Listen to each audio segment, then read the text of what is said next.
पिता की मृत्यु के बाद पुत्र द्वारा अंतिम संस्कार करने की परंपरा का मूल हिंदू धर्म के शास्त्रों और मान्यताओं में है। इसके पीछे आध्यात्मिक, धार्मिक और सांस्कृतिक कारण है, जो सदियों से हमारे समाज में प्रचलित हैं। धार्मिक कर्तव्य और संस्कार। हिंदू धर्म में मान्यता है कि मृत्यु के बाद आत्मा को मोक्ष या शांति प्राप्त करने के लिए विशिष्ट संस्कारों की आवश्यकता होती है। पुत्र को धार्मिक कर्तव्य के रूप में पिता का अंतिम संस्कार करना आवश्यक माना गया है, ताकि आत्मा का मार्गदर्शन हो सके। इसे पिंडदान और श्राद्ध कर्म जैसे कार्यों द्वारा पूरा किया जाता है, जो कि आत्मा को परम शांति प्रदान करने का माध्यम है।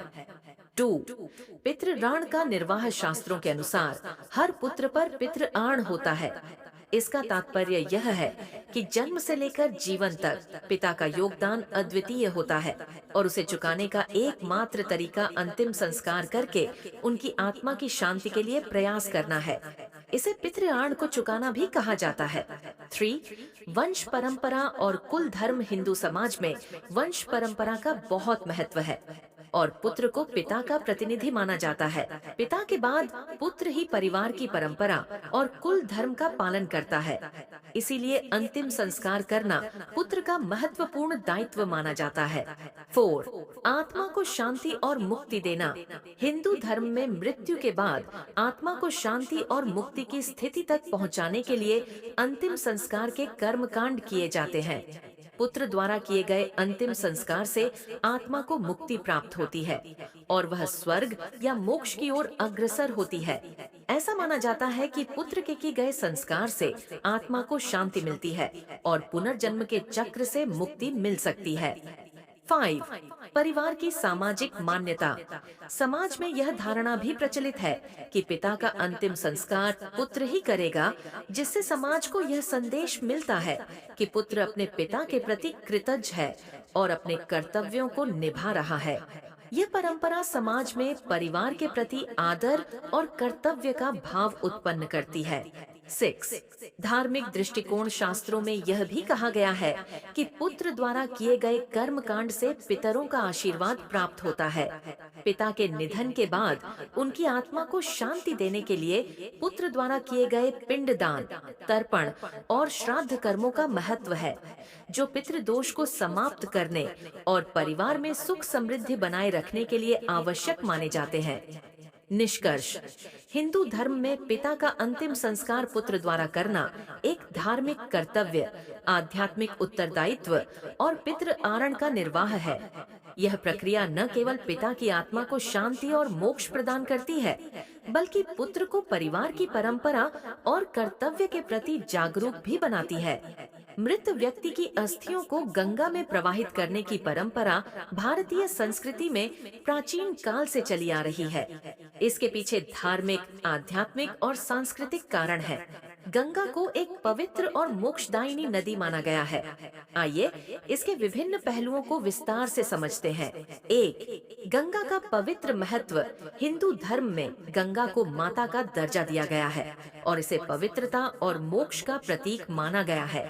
ऐसा विश्वास है कि गंगा जल में अस्थियों के प्रवाहित होने से मृत व्यक्ति की आत्मा को शांति और मोक्ष की प्राप्ति होती है। गंगा में अस्थियों को प्रवाहित करने से उनके पापों का नाश होता है और आत्मा पवित्र होकर स्वर्ग की ओर अग्रसर होती है। 2. अस्थि विसर्जन और मोक्ष। गंगा में अस्थि विसर्जन करने से आत्मा को मोक्ष की प्राप्ति में सहायता मिलती है। शास्त्रों में कहा गया है कि गंगा के पवित्र जल में अस्थि विसर्जन करने से आत्मा पुनर्जन्म के चक्र से मुक्त होकर परम धाम में प्रवेश कर सकती है। इसे मोक्ष की राह में एक महत्वपूर्ण चरण माना गया है, विशेषकर काशी, वाराणसी में, जिसे मोक्ष का द्वार माना गया है। 3.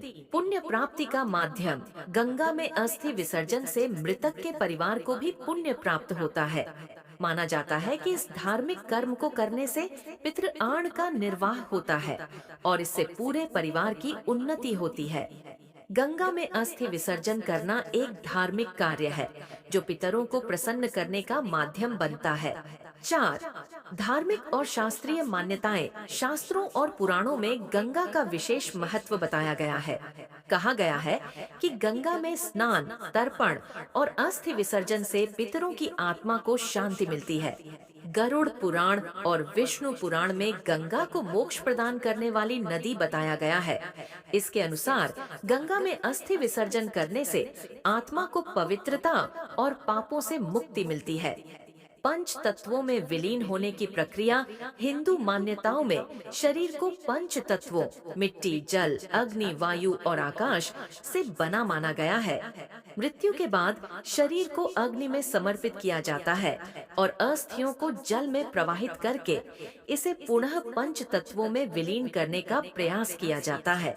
गंगा में अस्थि विसर्जन से यह प्रक्रिया पूरी होती है और आत्मा अपने तत्व में वापस लौट जाती है। 6.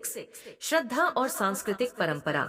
भारतीय समाज में गंगा के प्रति गहरी श्रद्धा है और गंगा को माता के रूप में पूजा जाता है। गंगा में अस्थि विसर्जन एक सांस्कृतिक परंपरा भी है जो हमें हमारे पूर्वजों से विरासत में मिली है। इसके माध्यम से परिवार के लोग अपने पूर्वजों को सम्मान और श्रद्धा व्यक्त करते हैं। 7. कई तीर्थ स्थानों का महत्व। प्रयागराज, हरिद्वार और वाराणसी जैसे स्थानों पर गंगा में अस्थि विसर्जन करना विशेष रूप से पुण्यदायक माना जाता है। इन तीर्थ स्थानों पर अस्थि विसर्जन करने से आत्मा को विशेष शांति और मोक्ष की प्राप्ति होती है। ऐसे तीर्थ स्थानों का धार्मिक महत्व अत्यधिक है जो इसे मोक्ष प्राप्ति के मार्ग में सहायक बनाते हैं। निष्कर्ष, गंगा में अस्थियों का प्रवाहित करना हिंदू धर्म में मृत्यु के बाद आत्मा की शांति और मोक्ष प्राप्ति के लिए एक महत्वपूर्ण और पवित्र कार्य माना जाता है। गंगा की पवित्रता, धार्मिक मान्यता और शास्त्रों में वर्णित महत्व के कारण यह परंपरा प्राचीन काल से चली आ रही है। यह न केवल धार्मिक बल्कि सांस्कृतिक रूप से भी एक महत्वपूर्ण कार्य है जो मृतक की आत्मा को शांति और पवित्रता प्रदान करता है।